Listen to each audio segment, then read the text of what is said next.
You were programmed to work, not live. Nietzsche saw it coming. Most people will never realize it. They will wake up, go to work, follow orders, meet deadlines, stress about money, retire, and then dial without ever asking the most terrifying question of all. What if this is not what life was supposed to be? What if everything we've been taught about success, productivity, and purpose is a lie designed to keep us compliant?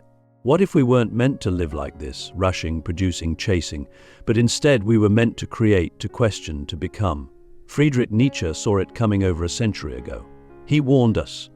The modern world would elevate utility, obedience over freedom, and comfort over meaning. And now, here we are, cogs in a machine we built ourselves, slaves to a system that tells us we're free.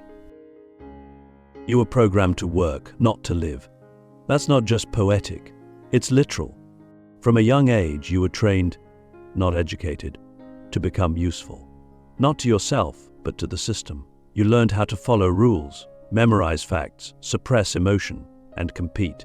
You didn't learn how to think independently, how to suffer meaningfully, or how to navigate the chaos of existence. You learned how to fit in. And the better you fit, the more you were rewarded. Good grades, internships, promotions, praise. All of it conditioning you to believe that your value comes from how well you perform, not from who you are. Click subscribe to this channel to get more profound insights. Nietzsche called this the herd morality, a societal structure where the individual is trained to serve the collective, not by force, but by a subtle indoctrination of values. You were taught that working hard is virtuous, that being busy means being important, that sacrificing your real desires for your career is called being responsible. But what if all of that is built on a lie? What if the system doesn't care about your soul, only your output? What if your exhaustion, your anxiety, your quiet desperation isn't a personal flaw, but a symptom of a culture that's designed to keep you distracted and docile? Ask yourself, have you ever stopped to question who benefits from your obedience? Who profits from your time, your labor, your silence? Because someone does. The world is not neutral. It rewards those who conform, and it punishes those who rebel. That's why real thinkers are rare. That's why artists, philosophers, mystics, the ones who reject the program, are pushed to the margins. They're inconvenient. They remind the rest of us that we've traded our freedom for comfort, our vision for security, our lives for a paycheck. Nietzsche didn't just see this, he screamed about it. He saw that modern society would replace the sacred with the functional. That we would kill God and replace him with the economy. That instead of living for truth, we would live for efficiency. And in doing so, we would lose what made us human. We would become what he called last men, small, safe, satisfied, and spiritually dead. We would stop striving, stop dreaming, stop becoming. We would settle. And worst of all, we would call it success. But it doesn't feel like success, does it? It feels like numbness. Like waking up tired. Like scrolling for hours because your real life doesn't feel like it belongs to you. Like wondering if this is all there is. That ache inside you, the one you keep suppressing with distractions. The one that whispers, this isn't it. That's not depression. That's your soul trying to escape the program. Here's the truth most people never hear. You were not born to be productive. You were born to be alive. And being alive means more than having a job, paying bills, and retiring someday. It means becoming who you truly are, even if the system doesn't reward it. Especially if it doesn't reward it. Because everything in this world is trying to make you forget. To forget your wildness, your depth, your power. To forget that you are not a machine. You are a question mark wrapped in flesh. You are a living paradox, capable of joy and anguish, creation and destruction, love and solitude. You are not supposed to be efficient. You are supposed to be free. So how do you escape the program? First, you have to see it. You have to recognize that the life you were taught to want might not be your own. You have to question everything: your career, your schedule, your goals. Ask yourself, did I choose this, or was it chosen for me? And then you have to be brave. Brave enough to slow down. Brave enough to disappoint people. Brave enough to listen to the voice inside that says, there's more. Because there is. There has to be. Nietzsche believed that the only way to overcome the herd was to become what he called the Übermensch, the one who creates their own values, who lives by their own truth, who rejects comfort in favor of greatness. Not greatness in the worldly sense, but in the existential sense, the greatness of a life lived consciously, courageously, creatively. That is the opposite of the program. That is the path to becoming fully human. But don't mistake this for motivation.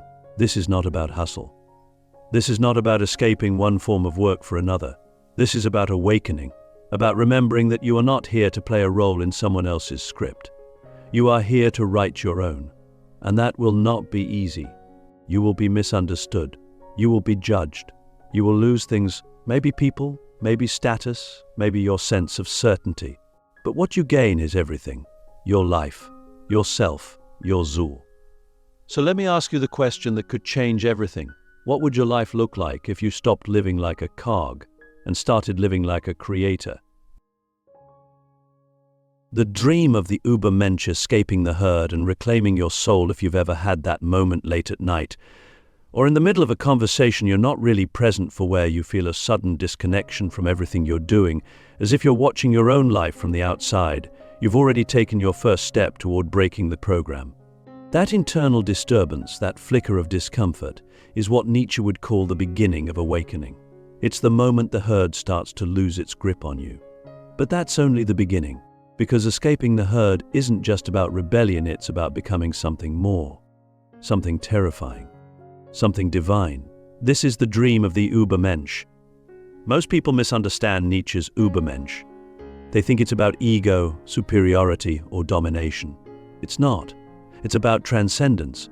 It's about becoming the author of your own existence in a world that wants you to be a copy of everyone else.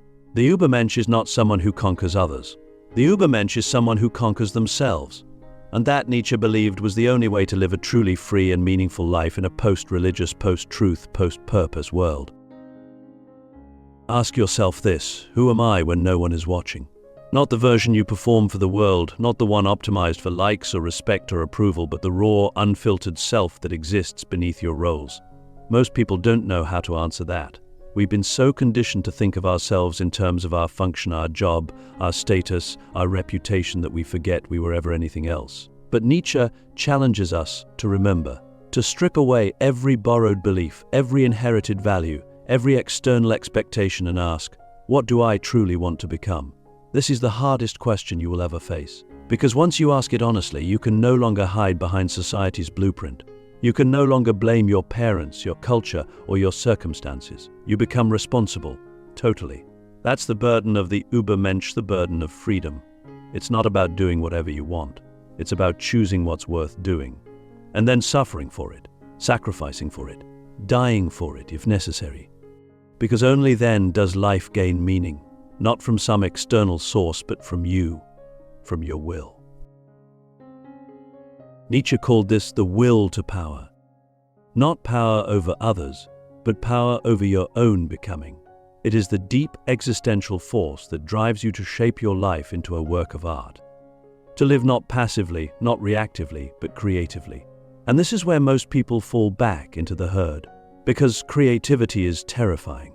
It has no guarantees, no rules. It demands that you look into the abyss of your own potential and act. That's why society gives you templates. It gives you job titles, belief systems, political tribes, and pre-approved goals. Because if you had to face the raw question of who you are without all that scaffolding, you might collapse. Or you might awaken. Be honest for a moment. What parts of your life are you living just to avoid being misunderstood? We all do it. We all play it safe. But safety is the enemy of the soul. The Übermensch doesn't seek comfort. The Übermensch seeks Transformation. And transformation always comes with pain. You lose people. You lose certainty. You lose the illusion of fitting in. But what you gain is something no system can manufacture: truth. Not a universal truth, but your truth. The one only you can live. And that's the paradox. To become yourself, you have to let go of who you were trained to be. You have to risk being alone. You have to walk away from the herd, not out of hatred, but out of necessity. Because the herd can't carry you where you need to go. Only your will can. So I'll leave you with a question that will haunt you if you let it. If you stripped away every external influence, every should, every expectation, every fear, what would remain? And would you have the courage to become that? Why obedience feels like freedom. the psychological trap you're already in. Most people believe they're free. They say it with pride, with conviction.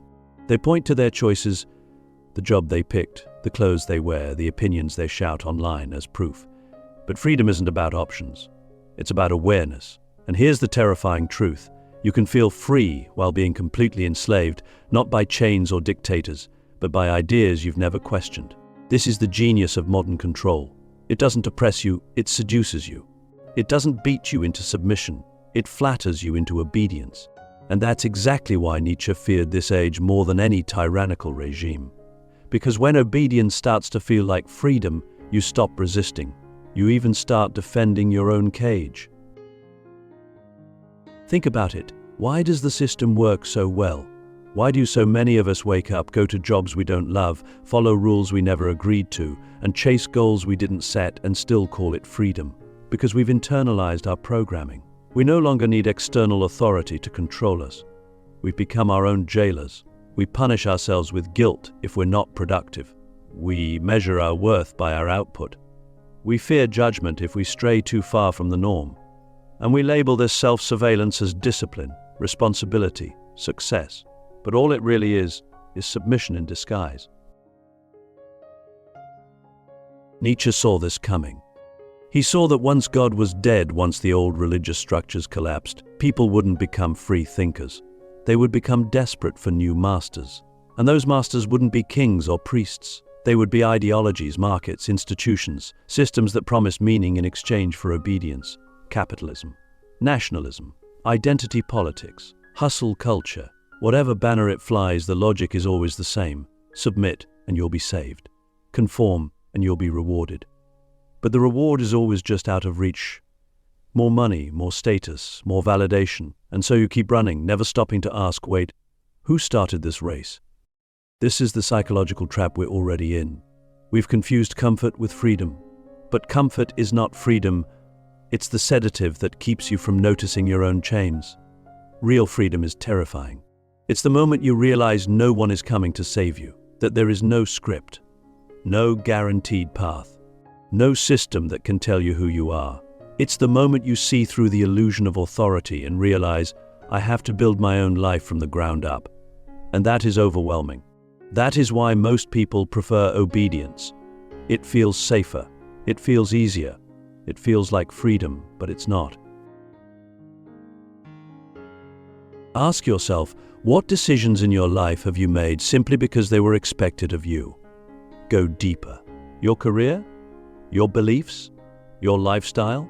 Your ambitions? How many of those are truly yours and how many were handed to you by a culture that profits from your compliance? We're not taught to ask these questions. We're taught to fear them, because a questioning mind is a dangerous thing. It can't be controlled. It can't be predicted. It can't be sold to. And that is exactly what Nietzsche wanted to awaken in us, the dangerous mind. But there's a cost to waking up. You lose the comfort of certainty. You lose the warmth of belonging. You lose the illusion of safety. And in return, you gain nothing. At first, just empty space, just silence, just a terrifying sense of groundlessness. But stay there long enough and something else begins to emerge. Agency. The raw, terrifying power to choose your own values. To live by your own truth. To walk your own path without needing anyone else to approve. That is freedom, not comfort, not success, not even happiness. Just the radical, painful, beautiful ability to say, this is who I am, and I chose it. And that's why most people will never be free. Because they want the feeling of freedom without the responsibility it demands. They want the illusion without the burden. And the system is more than happy to give it to them, to sell them the dream of individuality, while making them think like everyone else. But you've already felt the cracks in the illusion. Otherwise, you wouldn't be here. You wouldn't be listening. You wouldn't be wondering. So here's the question that cuts through the noise. Are you living your life, or the life that was programmed for you to live? And if it's the latter, how long will you wait before you reclaim it?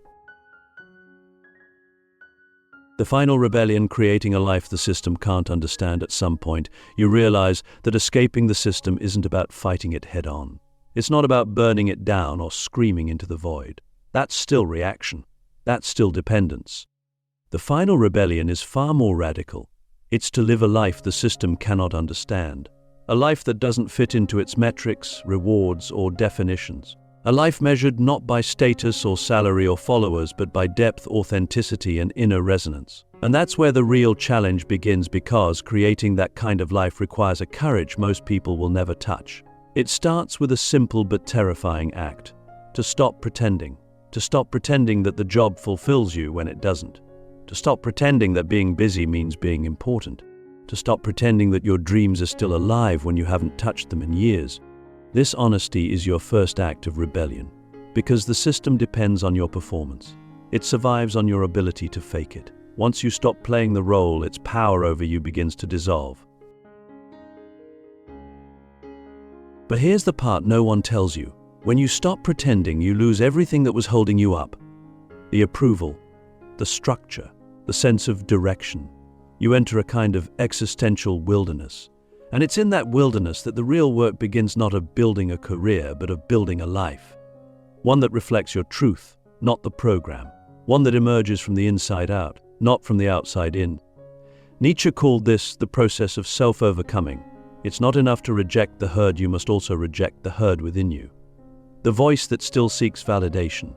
The habits that still crave comfort. The inner critic that still whispers, you're not enough unless you're achieving something. These are the ghosts of your conditioning, and they don't go away overnight. You have to confront them again and again. You have to become a sculptor of your own soul. And what does that life look like? It doesn't always look impressive on the outside. In fact, it rarely does. It might look like walking away from a six-figure job to pursue something no one understands. It might look like waking up early to write poetry instead of emails. It might look like moving slower, speaking less, thinking more. It might look like failure to the world, but to you, it feels like air, like space, like something inside you finally breathing again.